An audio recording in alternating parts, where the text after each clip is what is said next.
Assalamualaikum warahmatullahi wabarakatuh. Kami dari kelompok 2 ingin mempresentasikan hasil dari PPT kami yang berjudul Pengantar Pemrosesan Transaksi. Sebelumnya, perkenalkan nama saya Anggita Septiani Putri. Nama saya Arifah Sofi Nuraini. Nama saya Bagusando Julianto. Materi yang pertama yaitu gambaran umum pemrosesan transaksi. Transaksi keuangan mencerminkan kegiatan ekonomi perusahaan yang berhubungan dengan aktiva dan ekuitas, lalu dicatat dalam akuntansi. Transaksi ini bisa berupa pembelian, pembayaran, penerimaan kas, penjualan, hingga penggunaan sumber daya. Untuk memahami transaksi keuangan, perusahaan perlu mengelompokkan transaksi ke dalam siklus-siklus tertentu agar lebih mudah dianalisis dan dikendalikan. Materi yang kedua yaitu siklus transaksi. Siklus transaksi ada 3. Yang pertama yaitu siklus pengeluaran, berhubungan dengan pembelian sumber daya, pembayaran gaji, pembelian aktiva tetap, dan pengeluaran kas. Yang kedua yaitu siklus pendapatan, mencangkup pemrosesan pesanan, penjualan, dan penerimaan kas dari pelanggan. Yang ketiga yaitu siklus konversi, proses mengubah bahan baku dan tenaga kerja menjadi barang jadi melalui kegiatan produksi. Materi yang ketiga yaitu hubungan antar siklus-siklus transaksi. Dari slide tersebut menjelaskan hubungan antara 3 siklus utama dalam transaksi perusahaan, yaitu siklus pengeluaran berfungsi menyediakan berbagai sumber daya yang dibutuhkan operasi seperti tenaga kerja, bahan baku, dan fasilitas pabrik melalui aktivitas pembelian, penggajian, pengeluaran kas, dan pengadaan aset tetap. Sumber daya tersebut kemudian digunakan dalam siklus konversi, yaitu proses produksi yang mencakup perencanaan, pengendalian, dan pencatatan biaya untuk mengubah bahan baku menjadi barang jadi. Setelah barang jadi dihasilkan, proses berlanjut ke siklus pendapatan, yaitu siklus yang menangani pemrosesan pesanan, penjualan, hingga penerimaan kas dari pelanggan. Dengan demikian, ketiga siklus ini saling terhubung dan membentuk alur operasional perusahaan dari perolehan sumber daya hingga penjualan produk kepada pelanggan. Materi yang keempat yaitu pencatatan akuntansi melalui sistem manual. Bagian ini mendeskripsikan tujuan setiap jenis catatan akuntansi yang digunakan dalam siklus transaksi. Pembahasan akan dimulai dengan pencatatan tradisional yang digunakan dalam sistem manual melalui dokumen, jurnal, dan buku besar, dan kemudian mengkaji perangkat magnetisnya dalam sistem berbasis komputer. Nah, sistem manual ini meliputi satu dokumen yang terdiri dari dokumen sumber, dokumen produk, dan dokumen perputaran. Kedua, jurnal yang terdiri dari jurnal khusus dan jurnal umum. 3, buku besar yang terdiri dari buku besar umum dan buku besar pembantu. Materi selanjutnya yaitu jejak audit. Jejak audit atau audit trail adalah catatan akuntansi yang memungkinkan auditor menelusuri transaksi dari dokumen sumber ke laporan keuangan. Tujuan utamanya bagi akuntan adalah audit akhir tahun. Auditor eksternal secara berkala menilai laporan keuangan perusahaan untuk memastikan validitas, akurasi, dan kelengkapan. Salah satu prosedur penting adalah konfirmasi, yaitu menghubungi pelanggan untuk memastikan bahwa transaksi benar terjadi dan saldo sesuai. Dan hasil rekonsiliasi auditor dapat membentuk opini tentang kewajaran laporan keuangan termasuk akun piutang dagang. Dengan demikian, jejak audit berperan penting dalam proses audit karena memungkinkan auditor melacak transaksi hingga ke sumbernya dan memberikan dasar bagi opini auditor atas laporan keuangan. Materi selanjutnya yaitu sistem berbasis komputer. Yang pertama ada judul file. Dalam sistem berbasis komputer, jejak audit tetap ada meskipun tidak sejelas pada sistem manual.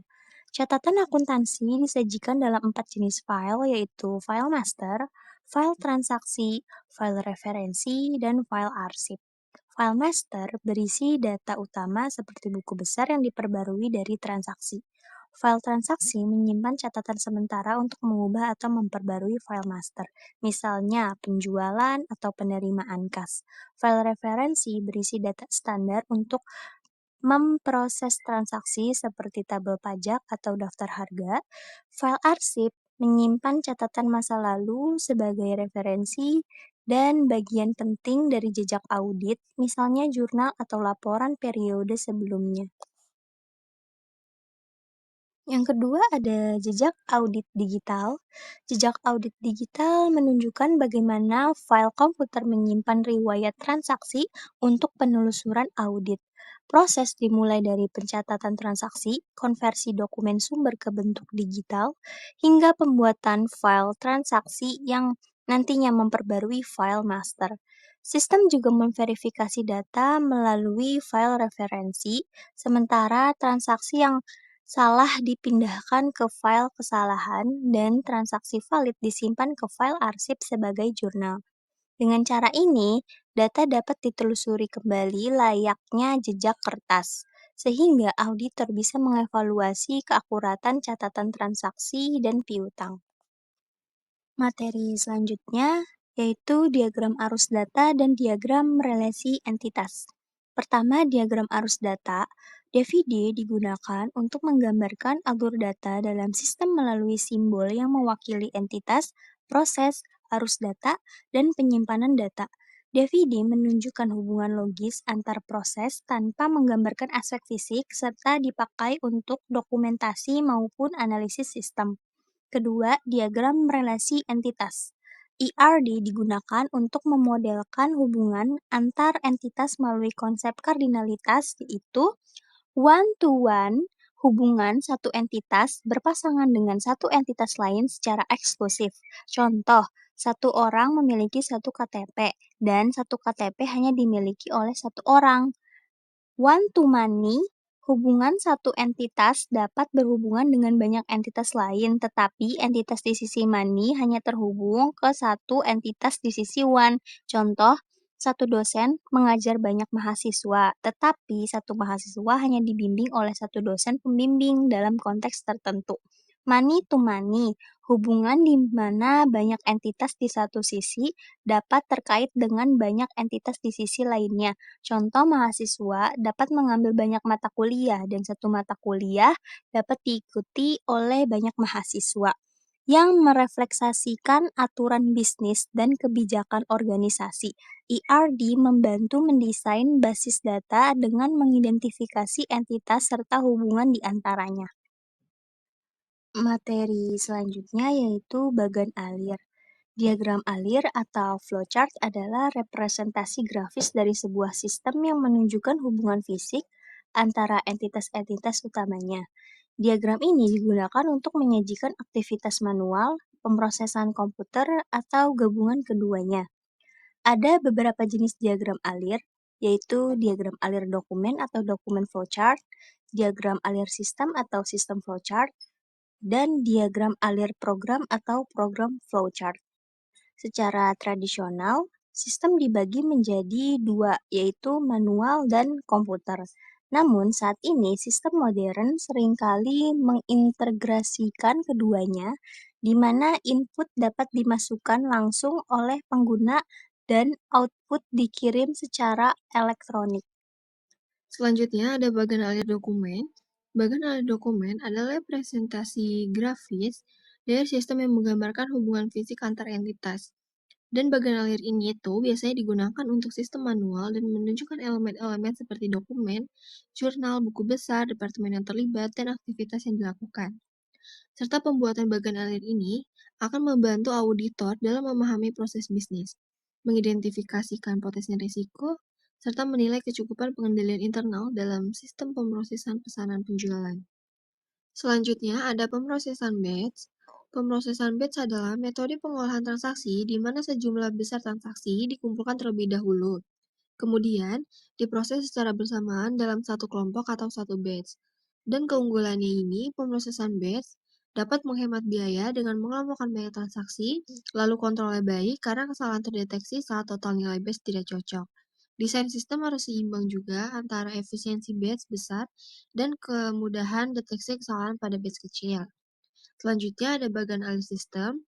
Bagian alih sistem itu menggambarkan aspek komputer dari suatu sistem, termasuk hubungan antara input data, file, program komputer, dan output laporan. Dan bagian alih sistem ini sering digunakan untuk sistem modern yang menggabungkan operasi manual dan operasi komputer. Next, ada juga bagian alir program. Tujuan dari bagian alir program ini biasanya digunakan dalam mendokumentasikan logika internal sebuah program komputer. Dan hal ini tuh penting bagi auditor untuk memverifikasi kebenaran logika program dan untuk audit teknologi informasi juga. Fungsi dari bagian alir program, bahwa setiap langkah logika program diawali oleh simbol yang berbeda dan garis penghubung menunjukkan suatu urutan eksekusi.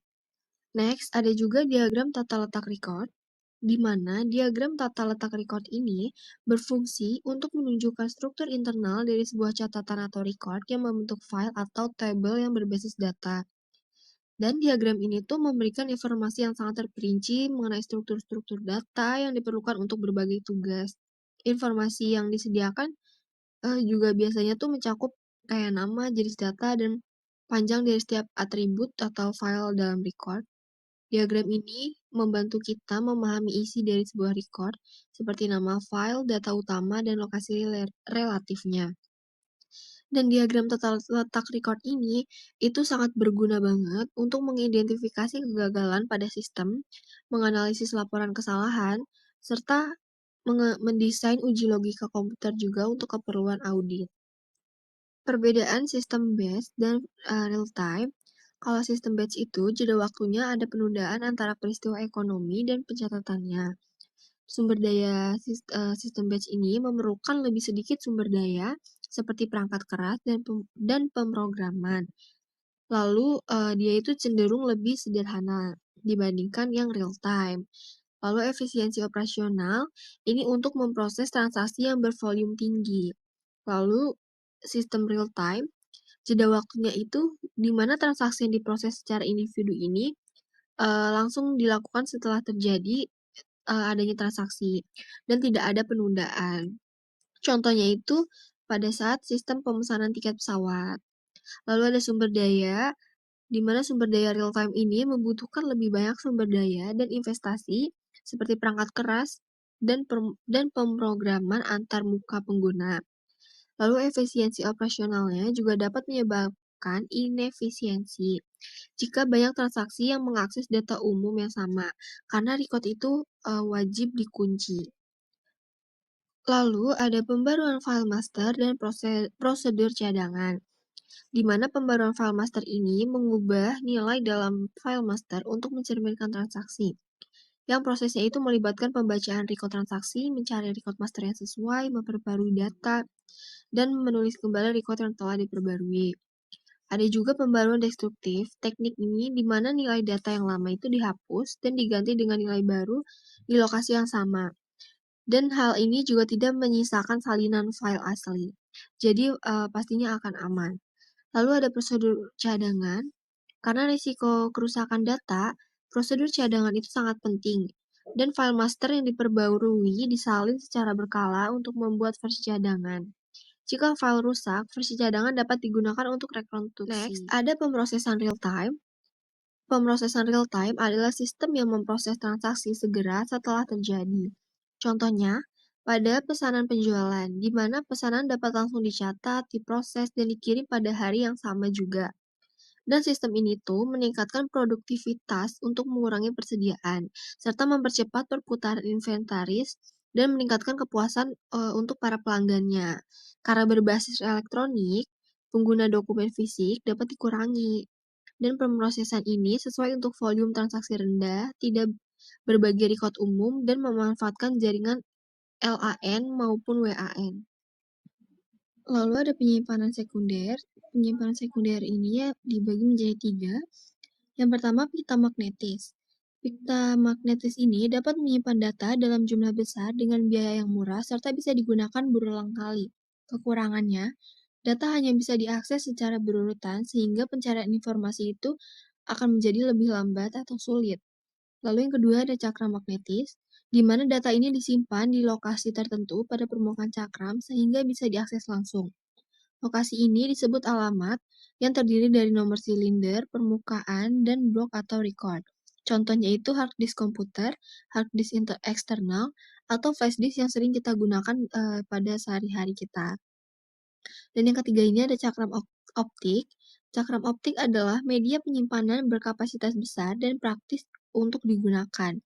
Jenisnya itu meliputi CD-ROM, worm, dan erasable optical disc, serta media ini tuh sangat cocok untuk distribusi data, penyimpanan permanen, maupun kebutuhan yang sangat fleksibel. Ada beberapa jenis struktur data. Yang pertama, struktur berurutan, sequential. Data disimpan berurutan sesuai kunci utama. Cara ini cocok kalau seluruh data diproses sekaligus, tapi kurang praktis jika hanya ingin mencari atau mengelola satu atau beberapa data saja. Struktur berindeks. Selain data utama, ada indeks yang menyimpan alamat setiap record. Saat mencari data, sistem melihat indeks lalu menuju lokasi yang dimaksud. Dengan cara ini, pencarian jadi lebih efisien. Struktur akses langsung. Data disimpan di alamat khusus, jadi bisa langsung dibuka tanpa harus berurutan. Alamat ini biasanya ditentukan dari kunci utama. Cara ini sangat cepat dan cocok untuk aplikasi bisnis yang butuh akses data segera. Selanjutnya ada VSAM. Virtual Storage Access Method adalah cara menyimpan file besar, misalnya data pelanggan. Data disusun berurutan agar cepat diproses, dan ada indeks supaya bisa mencari data langsung. Kekurangannya, penambahan data atau data baru kurang efisien sehingga digunakan overflow area sebagai solusi. Struktur hashing menyimpan data dengan cara mengubah kunci utama menjadi alamat tempat penyimpanan. Cara ini membuat pencarian data jadi sangat cepat tanpa perlu indeks. Namun, kelemahannya bisa boros ruang dan kadang dua kunci berbeda masuk ke alamat yang sama. Collision. Jika itu terjadi, data disimpan di tempat lain dengan bantuan pointer. Struktur pointer dipakai untuk menghubungkan data satu dengan yang lain. Mirip seperti rantai, linked list. Ada tiga jenis pointer, yaitu alamat fisik menuju lokasi asli di penyimpanan, alamat relatif, urutan data dalam file, dan kunci logis, kunci utama yang diubah menjadi alamat fisik lewat hashing. Pemrosesan batch menggunakan file berurutan. Pengolahan batch adalah cara komputer memproses data dalam jumlah besar sekaligus, dalam satu paket atau batch. Data diproses satu persatu sesuai urutan dalam file berurutan. Cara ini sederhana tapi efektif untuk file besar. Yang pertama ada keystroke, input data. Data transaksi seperti pesanan penjualan dimasukkan ke sistem dan dibentuk menjadi file transaksi. Step menghitung total transaksi sebagai kontrol agar data akurat. Yang kedua ada edit run, cek dan koreksi data. Sistem memeriksa file transaksi untuk menemukan kesalahan data yang salah dipindahkan, diperbaiki, lalu dimasukkan kembali. Hanya data yang benar yang diproses. Yang selanjutnya ada sort run, pengurutan data. Data yang sudah benar diurutkan sesuai dengan urutan file utama, misalnya berdasarkan nomor akun untuk piutang atau nomor persediaan untuk stok. Lalu ada update run, pembaruan file utama. File utama lama diperbarui dengan data transaksi sehingga file utama baru. Saldo pelanggan bertambah sesuai faktur dan jumlah persediaan berkurang sesuai penjualan. Prosedur pembuatan cadangan file berurutan. Setiap kali file diperbarui, sistem membuat file baru, child, yang berisi data lama dan perubahan terbaru. File lama, parent, otomatis jadi cadangan. Jika file baru rusak, data bisa dikembalikan dari file lama atau cadangan sebelumnya, grandparent. Pemrosesan batch menggunakan file akses langsung. Pemrosesan dengan file akses langsung menyederhanakan sistem karena tidak perlu mengurutkan file transaksi sebelum dijalankan. Proses ini juga menghapus kebutuhan cadangan otomatis karena perubahan langsung dilakukan pada file master. Dengan cara ini, waktu dan ruang penyimpanan dapat dihemat terutama untuk file berukuran besar. Pembaruan file akses langsung dan proses pembuatan cadangan. Dalam pembaruan file akses langsung, setiap rekod transaksi ditentukan pada alamat yang sesuai dengan kunci. Rekod transaksi langsung memperbarui rekod master yang terkait. Proses ini lebih cepat karena tidak perlu pengurutan namun tetap membutuhkan prosedur cadangan tambahan agar data aman bila terjadi kerusakan. Pemrosesan awal. Proses dimulai dengan membaca rekod pertama dari file transaksi dan file master. Kedua rekod ini kemudian disimpan dalam memori dan diperlakukan sebagai rekod aktif yang akan diproses lebih lanjut. Proses pembaruan loop. Dalam proses loop, rekod transaksi dibandingkan rekod master. Jika kuncinya sama, maka rekod master diperbarui. Jika kunci transaksi lebih besar, rekod master ditulis ulang ke file baru tanpa perubahan. Jika kunci transaksi lebih kecil, maka transaksi dianggap tidak sah dan dilewati. Prosedur akhir. Pada tahap akhir, jika semua transaksi sudah habis, maka sisa rekod master ditulis ke file baru.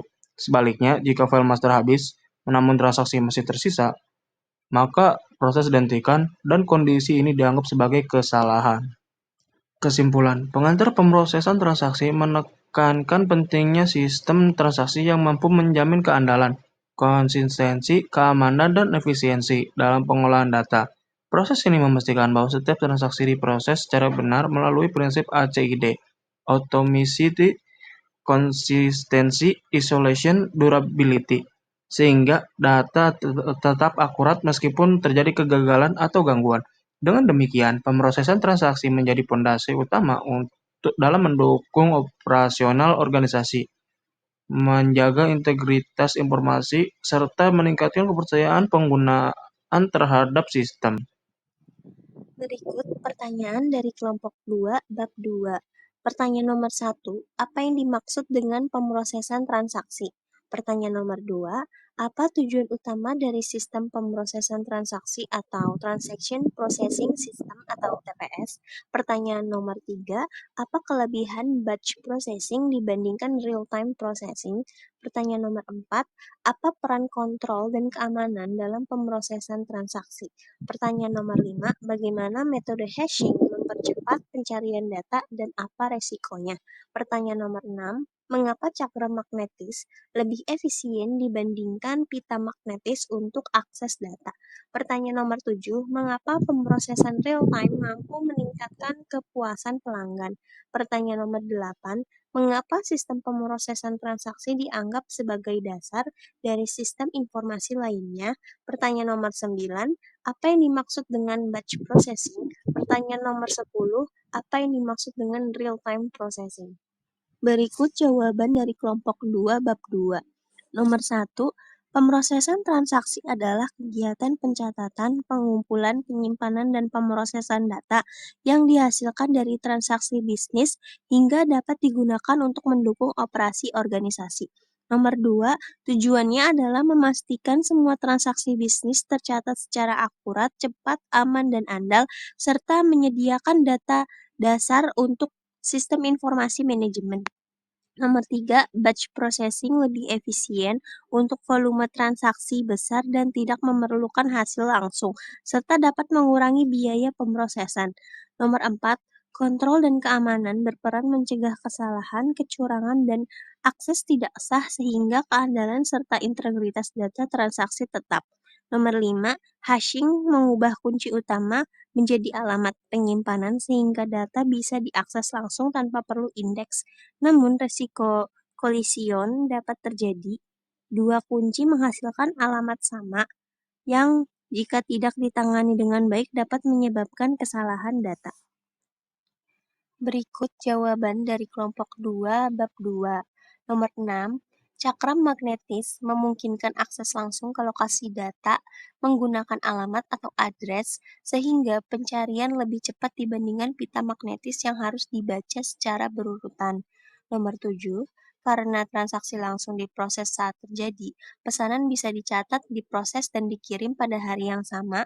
Hal ini mempercepat layanan, mengurangi keterlambatan, dan meningkatkan pengalaman pelanggan. Nomor 8, karena TPS menghasilkan data mentah yang akurat dan terstruktur dari operasi harian, yang kemudian menjadi bahan untuk sistem informasi manajemen atau MIS, sistem pendukung keputusan atau DSS, hingga sistem eksklusif atau AIS. 9, batch processing adalah metode pemrosesan transaksi dengan cara mengumpulkan sejumlah transaksi terlebih dahulu, lalu memprosesnya secara bersamaan pada waktu tertentu. Nomor 10, real-time processing adalah metode pemrosesan transaksi yang langsung diproses pada saat transaksi terjadi sehingga hasilnya dapat diketahui segera. Sekian dari kelompok kami, kurang lebihnya mohon maaf. Wassalamualaikum warahmatullahi wabarakatuh.